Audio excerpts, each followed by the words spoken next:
In his presence is fullness of joy. In his presence, he is filled with eternal joy. Amen.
Greetings, family.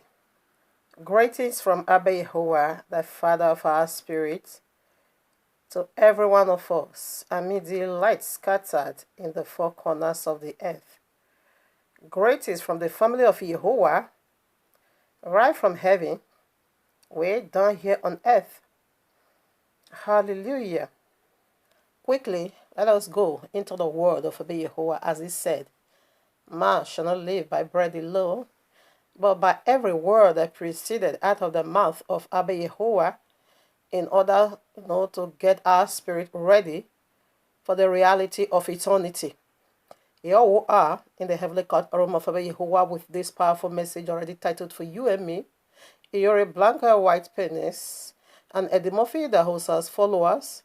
Don't fear Juju, neither did they fear Bible. I'm sorry, let me take it again. Iyore Black and White Penis and Eddy the host as followers. Don't fear Bible. Oh no, what am I saying? Don't fear Juju, neither do they fear Holy Bible.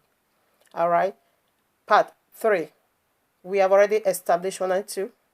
So in case you come in contact with this part 3 and you haven't yet listened to 1 and 2, I encourage you to do just that in order for you to get along.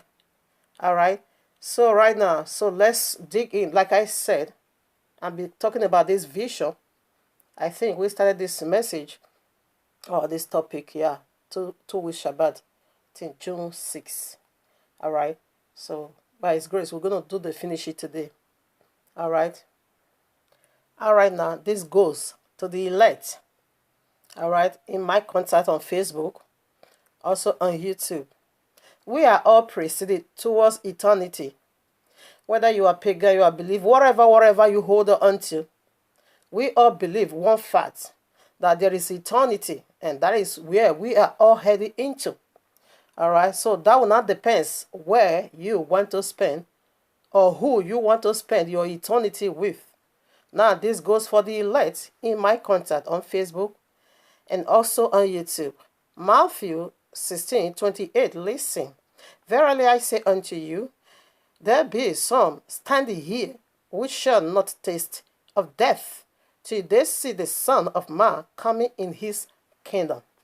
It's my wish and it's my earnest desire for my household, for myself, and to the elect in the four corners of the earth. To be a part of this, they shall not taste death. Matthew 17, you can read 1 to 9 also. I read 1. And after 6 days, what days is next? That is Shabbat. And after 6 days, Yahushua taketh Kepha, James, and Yehochanan, his brother, and brought them up into an high mountain apart, and was transfigured before them. And his face did shine as the sun, and his clothing, raiment, was white as snow. He got a glorified body. And he now taught the glorified body what you and I is going to be having when he come now, the one that is ready to enter into the ark. He already gave it unto his disciple. How are we gonna be or look like? Just like him, that glorified body. And this glorified body was being given on the Shabbat. That simply makes consummation, rest, eternity with the biblical Messiah. That was why he said, I am the Adonai of Shabbat. Remember, he was the one who walked right in Genesis chapter 1. And he rested. He gave you and I Shabbat. And that is where the transfiguration is. Now, 1 John chapter 3, verses 2. Beloved, now are we thy sons of Yahuwah, and it doeth not yet appear unto our now. I take it again. And okay, beloved, now we are the sons of Yahuwah, and it doeth not yet appear what we shall be. But we know that when he shall appear, we shall be like him. For we shall see him as he is. We're going to be having that glorified body. That was the reason why he first of all gave it unto his disciple, in order for you to know what you are going to look like, or what you are going to be like at the whether rapture or first resurrection. It is the glorified body. This goes to the elect. 1 Thessalonians chapter 4, I take 15.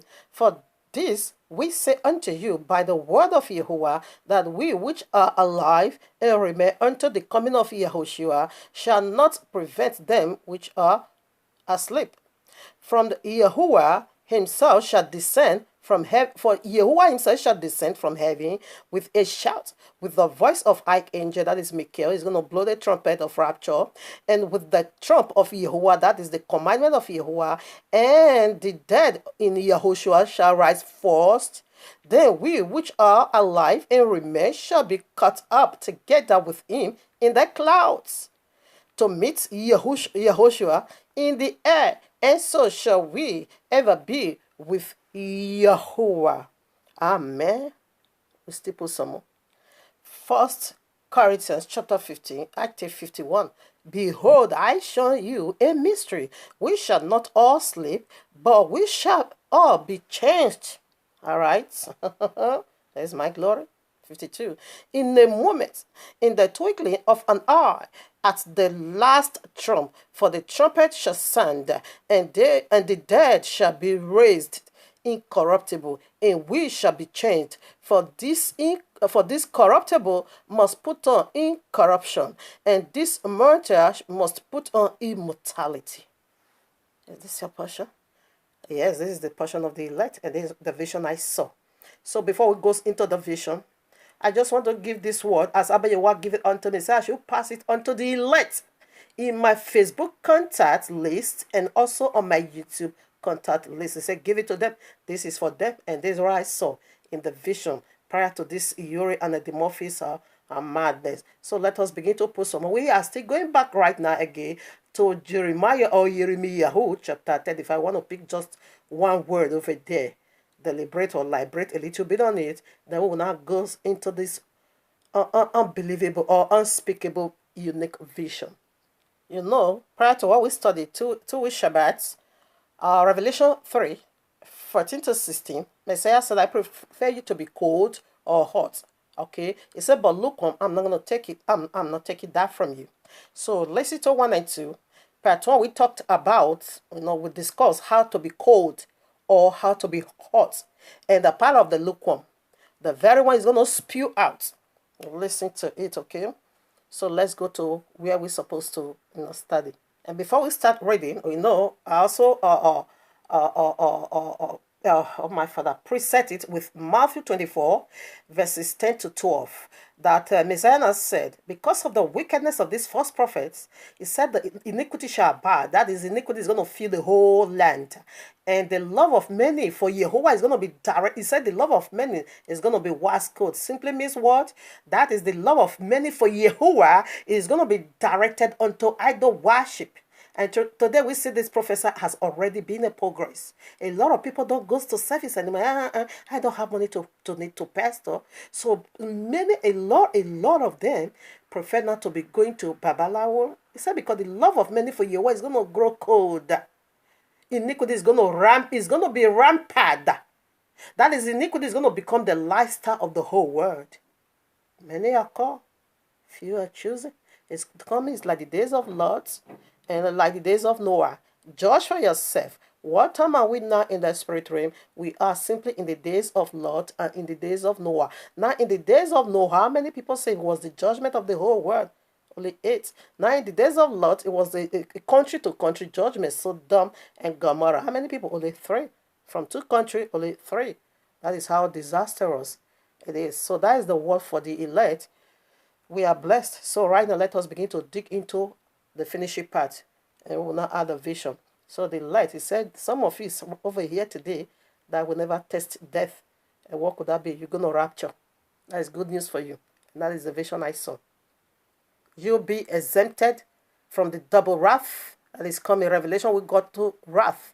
The wrath of the dragon and the wrath of Abba Yahuwah is disastrous upon the earth. For a better understanding, I think I have to read from 1. Jeremiah 35 verses 1. And, the word which came unto Jeremiah from Yahuwah in the days of Jehoiakim, the son of Josiah, king of Yehudah, saying, go unto the house of the RECHABITES, and speak unto them, and bring them into the house of Yahuwah, into one of the chambers, and give them wine to drink. Give them a gogoro to drink. So right now we rush down to 5 and see what I said. And I sat before the sons of the house of the RECHABITES, pots full of wine and cups, and said unto them, drink ye wine. But they said, we shall not drink no wine. For Jonadab, the son of Rechab, our father, commanded us, saying, ye shall not drink no wine, neither ye nor your sons forever is eternal. The place we want to dwell on, that is what we are proceeding into. Neither shall ye build house, nor sow seed, nor plant vineyard, for nor have any. Don't do any of these worldly things. But all your days ye shall dwell in tents. This is my consign, 10. Okay, that ye may live many days in the land where ye be strangers. Thus have we obeyed the voice of Jonadab, the son of Rechab, our father, in all that he had charged us to drink no wine, or all our days, we, our wives and sons, nor our daughters, nor build houses for us to dwell in. Neither have we vineyard, nor field, nor seed, but we have dwelt in tents, and have obeyed the of my father. No. Okay. And where is it? And have obeyed and done according to all that Jonadab, our father, commanded us. Like we disclosed already in the part 2. This one is part 3, okay? Always knows that. So right now, what we want to elaborate on, we already established that of the wine or gogoro, okay? That is the teachings of the Father. So where we want to dwell on is about the house and the tent. So what is a house? A house simply means oh my father. Oh, we start with the tent. What is a tent? A tent simply means temporary dwelling, and a house simply means permanent dwelling. All right. So these people, their father told them, never you build a house. Don't have that a permanent building. No. But only have temporary building, a tent. Just all those things. Now, what am I saying? How does this make sense? To build a house is a sin. To plant a seed, that's being a farmer, is it a sin? To be a farmer, plant a seed, Is it a sin? Of course not. To build a house, is it a sin? Of course not. But to drink ogogoro is a sin. We established that one already last Shabbat, like I said. Now, why should their father taught them not to build a house, but always live in your temporary body or tent? So this only way we're going to make sense out of it. When we not take it down to spiritual. When we not take it down to spiritual, the spiritual significances, this is how you're going to drag out points from it. But when you not take it physically, as I just read it, it doesn't make sense. You're going to say, what is this saying? Is it man? I shouldn't build that. I should be living in tent. Bamboo house? What is this saying? What kind of nonsense is that? I shouldn't plant vine. I shouldn't be... What are you saying? It doesn't make sense. It's total nonsense. But when you now drag it down to spiritual and bring out the spiritual significances, then we got a point. So that's what we are doing over here. So let's bring out the spiritual significances, although we began it already. So if you want to know how to be cold and hot, and lukewarm, that is in the part 1. But part 2, we now drag out the commandment of a father, the how Abba YAHUAH is in it. Let's see to part 2. This is the part 3. So quickly, let us see what is tent.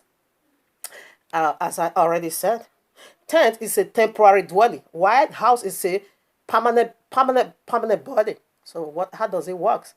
Stay into 2 Corinthians chapter 5 verses 1 to 4. I read 1. Now we know that if the early tents, I take it again. Now we know that if the early tent we live in is destroyed, we have a building from YAHUAH, an eternal house in heaven, not built by human hands. Meanwhile, we groan and longing to be clothed with our heavenly dwelling. Because when we are clothed, we will not be found naked. For while we are in this tent, we groan and are burdened, because we do not wish to be unclothed, but to be clothed with our heavenly dwelling, so that what is mortal may be swallowed up by life. Did you get it?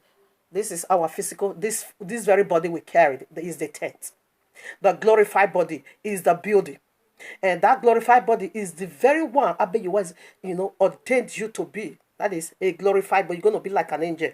Now, what is these people saying? What is the father of, like I said, it's Islam, okay? It's Islam. What is their father teaching them?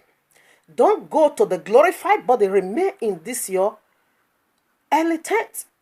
Okay? Remember, that is what I say. I say, Old Testament reinforcement. That is not repent. Just remain in this your earthly body. Don't even strive to go near to your to the building.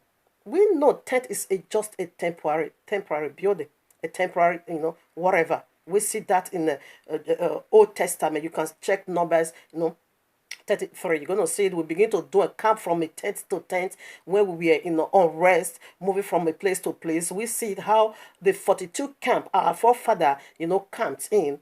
They always built tents, living in the wilderness. They're always in the wilderness. They're always on the move. Today they are in this camp. Tomorrow they are in the other camp. So that is why they could not build a temporary, permanent building, because they were unrest, because they were not yet settled. They hasn't yet get to their promised land. So that is what tent represent. You're going to be living from one wilderness into another wilderness, from one Ezra into another Ezra, because it is temporary. You can't build a house. When you build a house in the wilderness, whereby you haven't yet got to your land of promise, therefore you can't root it out. That is what tent represent. In this our physical body, that is what it represent. You have not yet get to your destination, which is the eternity, which is the glorified body, which is the permanent building. But you are just living in a temporary body. All this body is going to be destroyed. The only one that is going to serve for eternity, it is the glorified body. And we now see the RECHABITES and begin to teach his children that they should not strive to a building that is going to last for all eternity. Rather, they should dwell in tent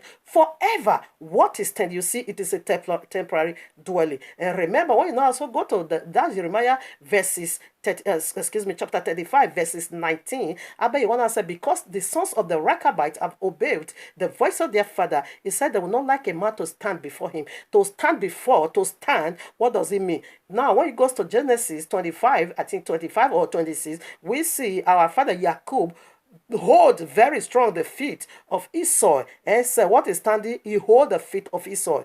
What is standing? When you also goes now to Daniel chapter 11, verses 3, we also see that he said, this mighty king, when he comes, he's going to stand. Standing simply means to rule. Standing simply means to have great authority. And Abba Yahweh said, Ishmael is going to rule. He's going to be having this great authority to terrorize, to turn you.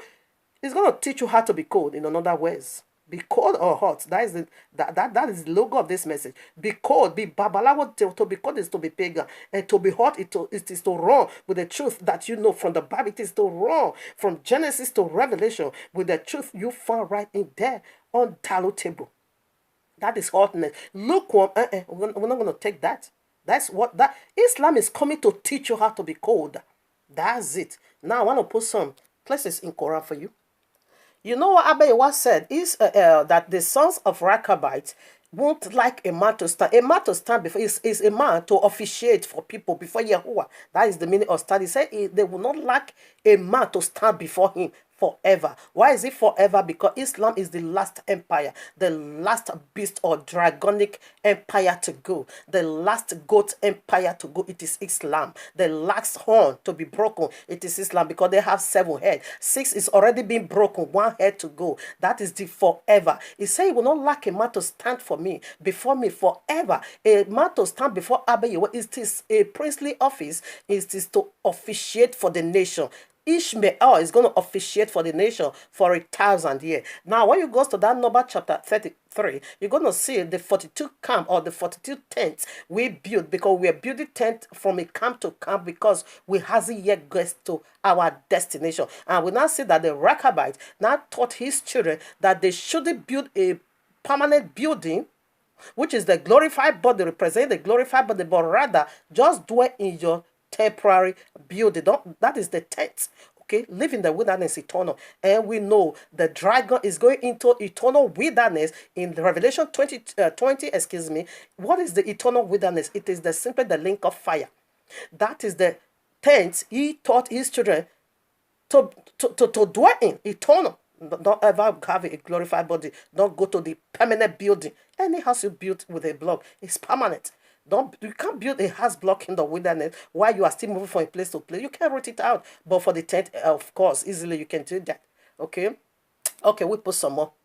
So in that numbers, we see 42 camps. So when you also go to Revelation chapter 11, it said the anti-Messiah, which is Mahdi, is going to trample down the city. It's going to take authority. It's going to be having this. It's going to take this lead, okay, for 42 months.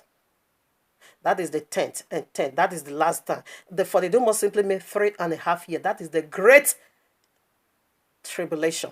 That is the reinforcement of the Old Testament chaos. That is the Sharia law. That is the great tribulation. That is the Third World War. It's going to last for 3.5 years for them to convert the whole world to Islam. It is 3.5 years. We have it in our Bible. They also have it in their Quran.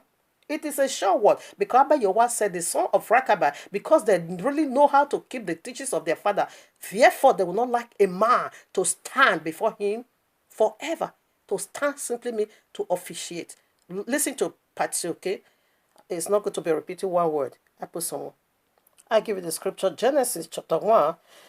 You can take it from 24 to 31. We see both animal. That is because these people, these sons of Rechabiah, the only thing their father also asked them to be doing, it is to trade on animal. Okay, that is, they are the shepherd of the sheep. Ishmael is going to shepherd the whole world for 1,000 years. Okay, that was why. Okay, I'm also going to read that now. Genesis 1, 24 to 31. We see on the 6th day, Abba Yahweh created both beasts and man. We have the same number 6. And Islam, we got these 7 unique 6s that keeps the 6 days of the week. Muhammad was 6 years when he lost his, becomes orphan. Okay, Muhammad used his whole hand to bury 6 of his children, and Allah revealed unto Muhammad that he should go and marry a 6 years old child. And we see their day of rest also 6. What else again? What else again? Muhammad was 63 years old when he died. We got about 7-6, which is confirmed, the mark of the beast. And they now mingle themselves with this, with the work of the 6. Daniel have that answer. Daniel chapter 2 verses 43. He said, this iron, this mark of the beast, or this image of the beast, that comes the image of the beast. He said they're going to mingle themselves with the seed of man. This is how we mingle right from Genesis. In the day of creation, this seed, both the beast and man, we have the same number, 6-6, and we see that 6-6. It is authority necessarily. He is not speaking of number. He speaks of authority, to stand and to officiate, to rule, All right now. Okay now. Revelation 13 verses 15 to 19 says gonna okay, I think I'm gonna read it. Yeah, we'll go. Revelation 13:15. And he had power to give life unto the image of the beast. That the image of the beast should both speak and cause that as many as he would not worship the image of the beast should be killed. And it causeth all, both small and great, rich and poor, free and bond, to receive a mark in their right hand or in their foreheads, and that no man might buy or sell, save he that had the mark, or the name of the beast, or the number of his name. Here come wisdom. The number what? 666. Is speaking of mass authority. How this beast mingle themselves. We have the same number. So that is why we find it in Islam. They are the final one. And this teaching, this is how we can make senses, or we can bring out senses, wisdom from Numbers 5, rather, or it's going to be useless. But when you take it down, this is the spiritual significances. Because Islam, you see, they don't say Allah. They don't, all this nonsense Christianity is doing, be real. Islam is not. They are ready to die for Allah. Yes, yeah, Islam is the most powerful coldness on earth. And they are coming to teach the whole world how to be cold. I put Quran. So before I put Quran, we will come to the progenitor of Islam. Genesis 16, you can read it of verses 12. And it will be, he is speaking of, Abba Yahweh himself nailed Ishmael. He gave him that name. So they are well recognized. That is why he also gave them their book. He gave them their book. Listen at 12. And he will be a wide man. No, I'm coming. Yes, I read now. Genesis 16 verses 12. He will be a white donkey of a man. His hand will be against everyone, against all nations. This prophecy hasn't yet been fulfilled. It will be fulfilled when Sharia law comes. That is the 42 months. That is the teaching of their father, which they kept up to these days. They are still holding it and waiting for the fulfillment. When you go to Genesis, Revelation chapter 6, you're going to see the 4 horses. They are the one. Abba gave them the authority because he vowed that RECHABITES, it will never like a man to stand before me. It's going to officiate for the whole world. It's going to convert. It's going to confirm Quran to the whole world for 1,000 years. But Messiah is the one Yahushua to confirm it all. So I think we are done with this part. Let's go now. No, to Quran. Yes, before the vision. Here I am, Sahih Muslim. This is one of their most powerful collection. Sahih Muslim 2687 Hadith. Okay, very powerful one. Trusted collection of Islam. Listen, I read. Where is it? Okay, I'm not gonna say peace be upon you, Muhammad. No peace there's no peace for the wicked. Okay. Prophet Muhammad said, no peace upon Muhammad. Okay. Prophet Muhammad said, I swore by him in whose hand is my soul. If ye were a people who did not commit sin, Allah would take you away and replace you with a people who would sin and then ask Allah forgiveness so he could forgive him. Sahih Muslim, I quoted already. What is sin? 1 John chapter 3 verses 4 said, sin simply means transgressing the law. And Allah says if you don't transgress the law, He's going to destroy you and replace it with people that is going to transgress the law in order for Him to forgive. Now another Quran. He's going to teach the whole world how to be cold. Where is it? That could be Sahih Bukhari. Or where is it? I'm running out of time. So I quote Sahih Bukhari, book 7507. Sahih Muslim again, 2758. Yeah, Allah said, just go and ravish the law. When you keep coming to Allah and sin against Allah will say, go, I have forgiven you. You know you have the Allah that always forgives sin. Until you now come to Allah again the third time, Allah now said, just go and just do as you wish. Go and sin anyhow you want it. For you always have Allah who always forgive you. Okay, right now, we'll put some Quran. You see? So Allah in another way say, go and ravish the royal law. Which means Allah is coming to teach you how to be cool. That is what we are saying over here. Revelation said that the great dragon deceiveth the whole world. Let me illustrate something for you. Revelation 12:9. And the great dragon was cast out, that old serpent called the Satan, that old serpent. This is the name of Allah in Arab. This is the logo. This is how Allah is written in Arab. A for the snake. Here's a for the snake. And this is how Allah is written. The logo is over there. Now I read something for you. And he said this great dragon, Revelation 12:9 said, he deceiveth the whole world. Listen, who is the great deceiver? According to Quran. Now Quran 3:54. And they, the unbeliever, plans to deceive, and Allah plans to deceive the unbeliever. And Allah is the best of all deceivers. Did you get that? Quran 7:99. Are they safe from Allah's deception?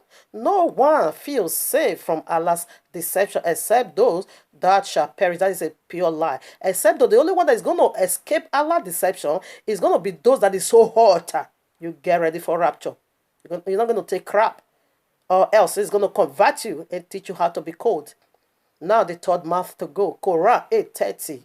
And remember, when the unbelievers plot deception against you, O Muhammad, to imprison you or to kill you or expel you, they plot deception. But Allah also plot deception. And Allah is the best of all deceiver. Come on now. The royal law said, the great dragon, that old serpent, Genesis 3, deceiveth the whole world. And we just found that from the mouth of Quran, that Allah is the best of all deceiver, that Allah is the grandpa of all deceiver. Christianity, you say you know how to lie. No, Allah said you are just a baby. I am the best of it. Oh, you pagan, you say you know how to lie. Allah said, come on now, you are just a baby. I know how to do this very well, more powerful than you. Oh, you civil rulers. Oh, you religious rulers. Oh, you traditional rulers. You say you know how to break the royal law. Allah said, come on now, you don't know how to lie. Come over, I am the grandpa of all liars. Now, we goes now to the vision. We are running out of time. All right, now, about the unique vision I saw about this, they don't fear Juju, neither do they fear the royal law. It comes like this. So, I saw this vision on June 18. That was on the Shabbat, okay, on June 18. That is over a month now. So, right now, I was in the Benin, Edo, okay, in this vision. So all the Edos, the land of Edo now becomes a playground. No house, every house fled away. Everything was just like no wilderness, but they were just like a playground. Not even one thing, As it was like, that's how I could describe it, a playground. Now, what happened? In this playground, I saw 4 stands, okay, like that of a canopy, just as when they laid the curse upon Iyore. So, the canopy they placed, okay, I saw these 4 stands, okay, in the front, right, left, and back. Now, in the right hand was the canopy or the stand of all religious, all religious leaders, okay, of all religious leaders. There, Christianity was there with their pastor, Islam was there with their imam, and the the synagogue, the Khazars was also there with their Jewish people. Now, Christianity pastor was there with their Bible, and Islam mom was there with their Quran, and the Jewish, the Khazars, Ashkenazi in the Holy Land today, the synagogue of Satan was also there with their Kabbalistic book, okay? Now, Christian pastor was the leader of this very group. Now, this the amazing side of this Christian pastor, that this Christian pastor hold the Bible, they almost removed every place in the Old Testament. He now opened the Bible. He was the leader of that stand. He now opened the Bible. What was he doing? When he see that this page is, this page doesn't please him, he will just tear it off. He keep tearing it. I said, what is it doing? Now we goes to the other stand. That other stand was in my back. All the civil rulers, all the spiritualists, all the traditional rulers were also standing in this canopy or stand. Now the leader of that canopy were all the Babalawo, that is the native daughter, the herbalist, okay? We are the leader of that stand, and all this babalawo, that is all the pagan, the spiritual leader, that is the spiritualist, we are having idols in their hand. That is one stand. Now the stand at the right hand, we are all the men of the earth, we are also standing. And who was their leader? It was Eddy. He was their leader, and the Murphy was also holding in his hand that the idol the babalawo was also using. Now the front stand, the last stand to go, we are all the women in the whole earth also standing in that stand. And who was their leader? It was Iyore. Now in this first stand, there be written, there is a large book. There was a large book, and the color was blood upon each canopy or each stand. And be written the book. He said the book of the judgment of the death. I said, what? Then I look around, turn myself around. That book was upon this four canopy. Now I was in the center of this canopy. So therefore, what happened? All of a sudden, a pastor started his ministration. And what was he saying? He was preaching a sound doctrine. No. Before we start that message, what happened? I look around, and the book that was standing before them were all written, the book of the judgment of the death, and they were all blood. Now, first of all, speak to those in my left hand side and says, this is the book of the dead. Anyone that is not a monk or a party to this book, come out of them, my people. That is Revelation 18, because plague is about to come. Come out of them. Only one man and one woman came out from the religious stand. They not join me in the center, because I was in the center of these four people. Now, what also happened? I turned to the back. I also see the book of death, of course, was there. I repeat like manner. Anyone that is not written in this book of death, come out of them, my people. A man and a woman also came out. Then I turned to my right hand side. That was the side of Eddy, where Eddy is a leader. And I also speak the same like manner. Only one man came out. And then I also turned to the front. And I speak to the group of Iyore, the stand of Iyore, which she was the leader. Only one came out. Now Iyore in that vision was having two double weapon, and she was having Bible in her hand, and she was also having an idol, okay, in her hand. She was holding these two power in her hand.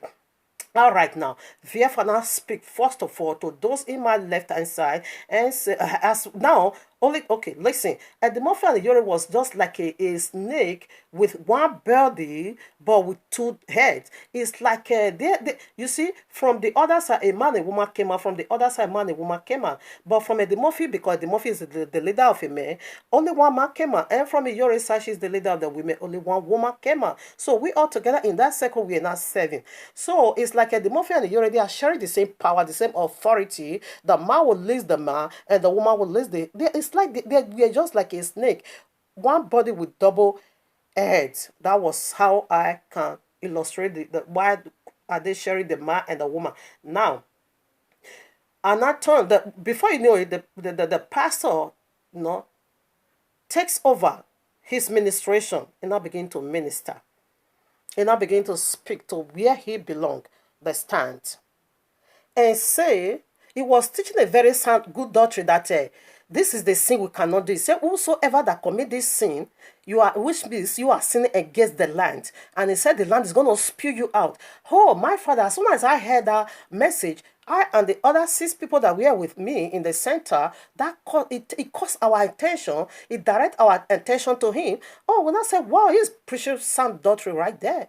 He said the land is going to spew the person away. But when we not turn and give him our attention, we not see that same man is committed the sin he is asking us not to do. Before you knew it, a mighty flood came and beat against that stand and removed all of them from that stand and blew them all into the bottomless pit. They all got drowned.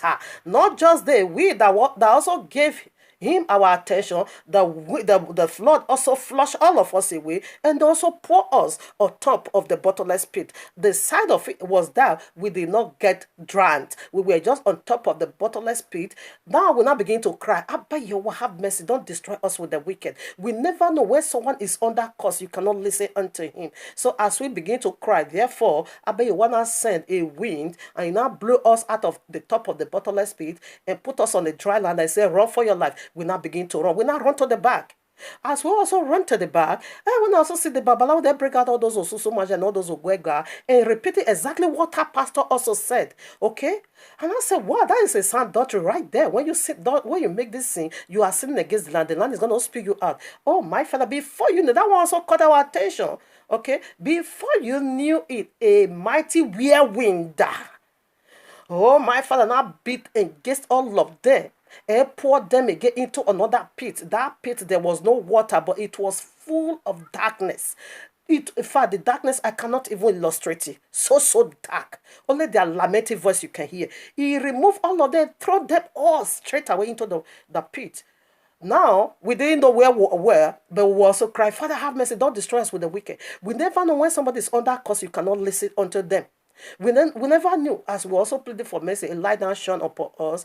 And so in order for us to see our way to run out of there, he said, run for your life. We run for our life again. Now we now run to the right-hand side again. That is the side of Eddy Murphy, the very one Eddy Murphy is also controlling. And Eddy Murphy was also ministering a powerful sound doctrine and said, this sin you cannot commit. If you commit such sin, you are sinning against the land is going to spew you out. Oh, that one also caught our attention again. Say, wow, this guy is preaching a sound doctrine. Meanwhile, as we turn, we see them committed that same sin. What happened? That thunder lightly began to strike in the cloud. All of a sudden, a mighty stone came from the cloud and descended upon that stand. It teared the earth. The earth, that was earthquake, unspeakable earthquake. He opened his mouth and swallowed all of them. Now, where we were standing, we were also at the point of breaking and be swallowed again by the earth. We now begin to cry, Abba, you will have mercy. Don't destroy us with the wicked. We never know when someone is under curse, you can't listen to their voice. Then we now heard the voice say, run for your life. And we now run, tears for our life. Where are we running to? Now to the straight, to the very last canopy or the last stand where Iyore controls. When we now turned there, everything was first of all plain. All of a sudden, it becomes a very thick wilderness. Oh, my father, Iyore was, and our group was also in this wilderness. And I said, what is it? Before you knew it, she began to minister again a sound doctrine. They were all speaking one truth. Don't sin against the land. She said, when you sin, she rose her two power up. When you sin against the land is going to spew you out. And I said, that is sound doctrine right there. She is speaking the truth. As we also talk, because their truth always caught our attention to them. As we turn to them, as we begin to look, oh, wow. Before you knew it, a gigantic fire, mingled with smoke, proceeded powerfully from the sky, the cloud, unstoppable, and descend upon her and everyone, the women over there. Oh, my father, they were, I don't know why Iyore is always fire. They were all set ablaze. In fact, the sight of that fire will not begin to cry. Don't destroy us with the wicked. We never know when someone is on that course, you don't need to listen to him or have voice anymore. Please don't destroy us. Now, nowhere to run to. Because every four corner of our life is judgment against the land. Where are we going to run to? We were panicking with such a great panicking. Now we now heard a voice in the cloud and say, look up, raise up your heads. As we look up and raise up our head, we are sent into the cloud to meet that voice that spoke to us. That is the rapture. It says it's coming like the days of now. His judgment is going to beat against whatever. So Abba, you want to say, I don't care. Whether you be Babalawo, you let the curse in the Iyore. That curse, I'm going to use it to do a disaster in your life. You are not exempted. As you are also doing that iniquity, judgment is going to beat against you, regardless of who you are.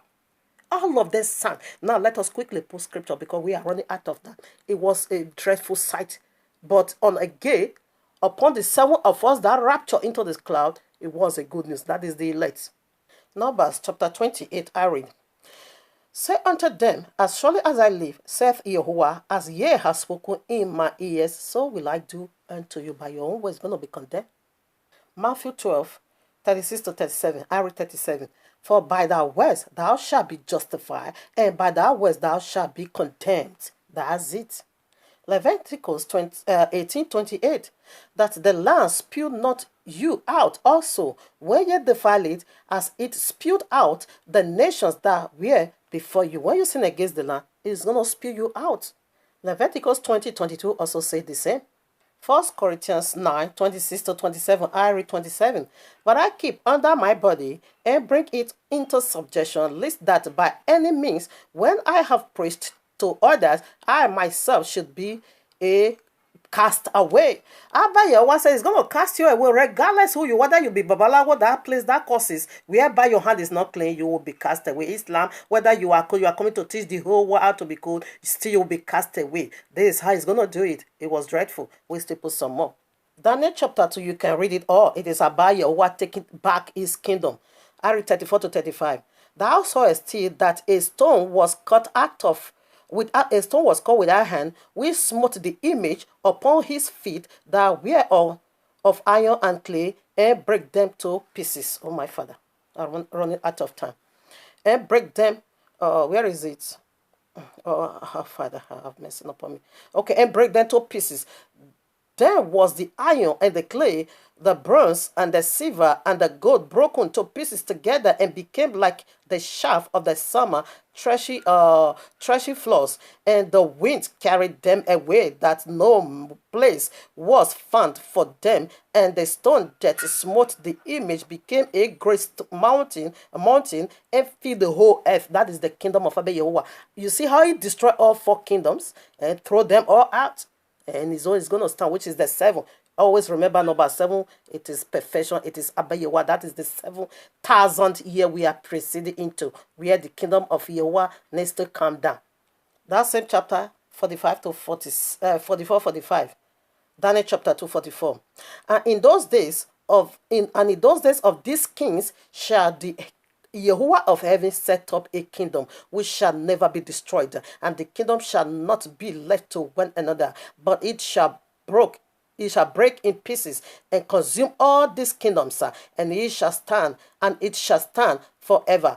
For as much as thou sawest that the stone was cut out of the mountain without hands, and that it break in pieces the iron, the bronze, and the clay, and the silver, and the gold, and the great Yahweh hath made known to the king what shall come to pass hereafter, and the dream is certain, and the interpretation thereof is true. This is how Abba Yahweh is going to take his kingdom back, and this is how he's going to destroy all the rulers of the whole world that transgress against the lands. Okay, family, we are done. Okay, you see the image of the beast, how he's going to destroy it. We all see it already. It's already in the law. It's already in the book given to you and me. But I just Baruch Abba Yehovah for the deliverance of the elect.